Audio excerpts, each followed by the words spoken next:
Welcome back to Pipeline Lab. Today, we are breaking down one of the cleanest go-to-market experiments I have seen this year. We will dive into the framework, why it worked, and learnings from Casey. Casey's content series generated $3.5 million in pipeline and 6 million plus views with 30 posts. Let's dive into it. I think the experiment kind of starts with this headspace of distribution. So the idea is, how do you create content that people actually are going to share?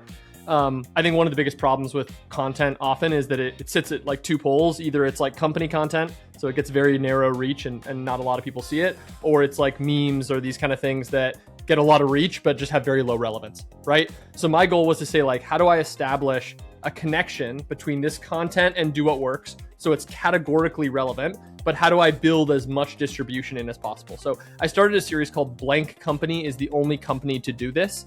And essentially I highlighted things that are unique. So companies doing things that I hadn't seen anyone else do. And so I think that hook combined with the novelty gave me a lot of reach. I got 6 million plus views on, I think there's been 34 posts total as part of the series. But in addition to that, also generated a lot of meaningful pipeline, because what we do at Do What Works is basically give people data to help them run the best effective websites. So it's all in this category of websites. So it was very categorically relevant to what we were doing, but we actually had other teams helping include it in their newsletter, getting their teams mobilized to share it, even putting ad dollars behind these posts, which we can talk about. So yeah, it was a really powerful experiment and a great growth driver this year. Mm-hmm.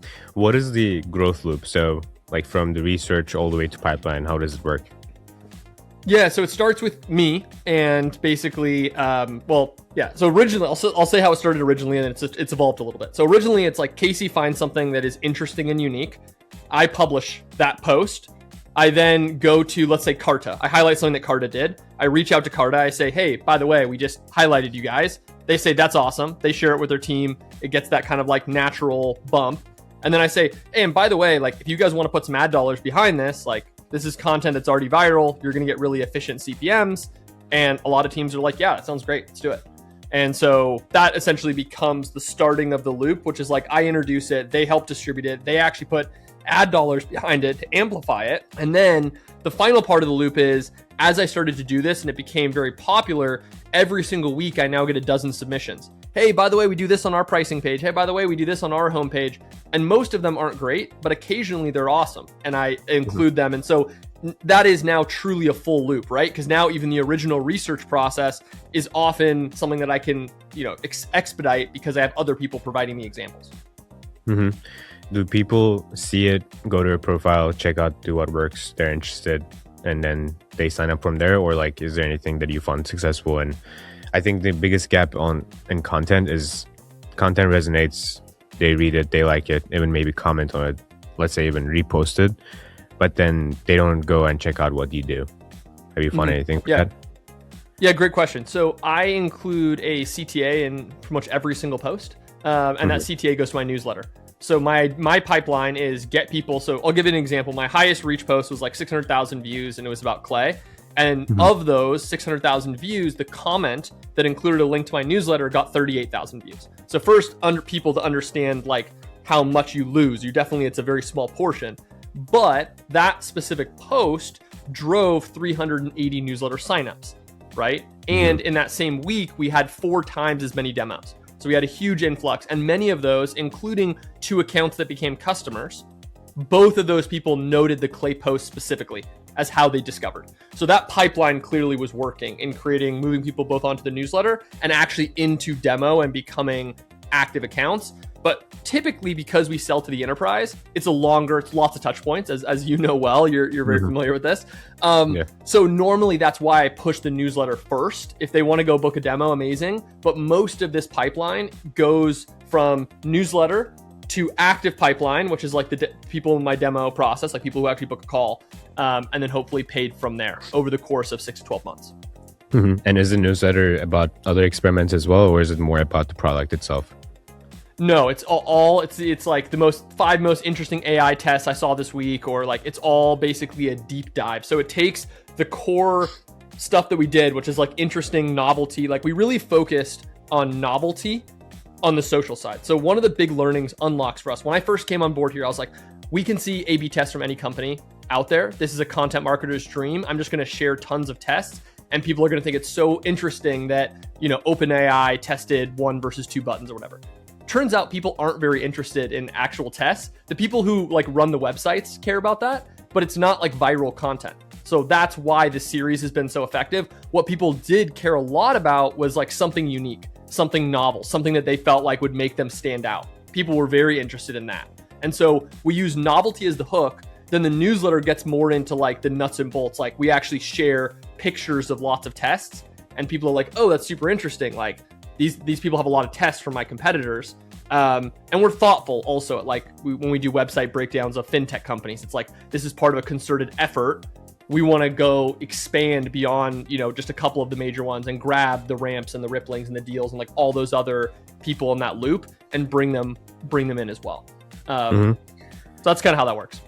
Yeah, you talked a little bit about like the framework that you use for this series, but if you would like generalize it for all companies in the world who want to deploy a series like this on any social media that would turn into pipeline, is it like you first do the category? What is unique about this category or the product? What is something unique that I can share?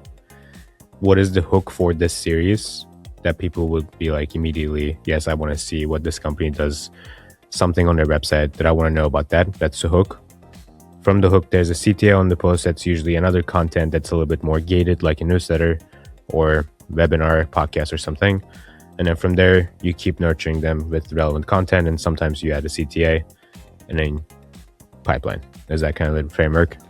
Yeah, I think that actually captured it really well. It starts with novelty plus relevance, which is like the category plus the novelty. That brings people in. Then you ask the question of like, why should people share this? I think it's a really important question. I tell everyone who I work with on LinkedIn stuff, like, ask yourself this question when you post content. Like, why will people share this? Why would they share it? I think that's a really important like litmus test for you to go through. And then, like you said, yes, CTA, to give them a direct way that they can take a next step of engagement. I also find, by the way, that I've experimented a lot with what that CTA says. In the early days, my CTAs did a lot worse. And I think it used to be like, if you want to see what the top websites are testing, like, check this out. That is much worse than like a very specific hook. Like, hey, and by the way, if you want to see what OpenAI was testing last week, we talk about it in our newsletter. That is much better at driving people in because there's something much more material versus this like kind of esoteric category type of thing. So that's just a note on the CTA piece.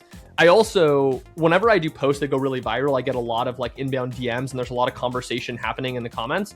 And I also leverage that. I link people to my newsletter directly, or sometimes even to the demo form if it makes sense based on what they ask or what they want. I'll share more specific tests that go deeper into a question.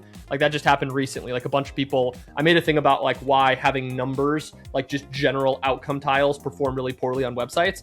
And lots of people had questions. They were like DMing me and asking. And so I was just like, I would share with them. I'd say, hey, here's an example from a SaaS company. Here's an example from a whatever.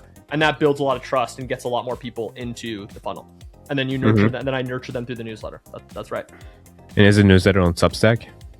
Yes, the newsletter's on Substack. I used to run it on ActiveCampaign, but I really wanted to have a place where it was like a central repository where all that content lived online. And I found that Substack was good for that. The recommendation engine's been like so-so. We do get a couple really good people from the recommendation engine, but most of it is just to have like that central repository. What is next for the series? How are you gonna do more? Yeah, so there's a couple things. So number one, is just more data. So right now there's a lot of like, this is really interesting and this is novel, but there's a number of things that we could do next that would be really interesting. There's some partners like CXL Spiro that are like, hey, if we got you like 10 people to test this insight or this experiment in real time and like provide data, would that be interesting? And I'm like, yeah, that would be very interesting. Like I would love to see that. Also, a lot of these companies, like even very big companies, are starting to share data with us because we're putting out content that is like viral about them for free. So instead of them paying like $10,000 for an influencer, we're putting out content that gets hundreds of thousands of views. And we're doing it for free. But part of that is like the people that give me the most robust data and information are the people I'm going to talk more about because that's valuable to my audience. So I think that the next evolution of this series is to embrace that. Is to say like, what did Stripe, like this is what gave Stripe's website the biggest lift this year. This is what gave Shopify's website the biggest lift this year, and share real data, real performance stuff. And it's super complementary with what our platform does. So again, it's categorically relevant. And I think, I can't validate this because we haven't run these tests yet, but I think if we have posts around what OpenAI, Shopify, Stripe, these like big brands are doing, I think people are going to care. And I think that content is going to perform well. So I'm excited to experiment with that. Awesome. Casey, well, thank you so much for sharing all the details with us. It was great. This was episode 2 of Pipeline Lab. Stay tuned for episode 3, where we will dive into a real company with Sam Kinley on all of their metrics, their revenue numbers, and their future plans. See you next time.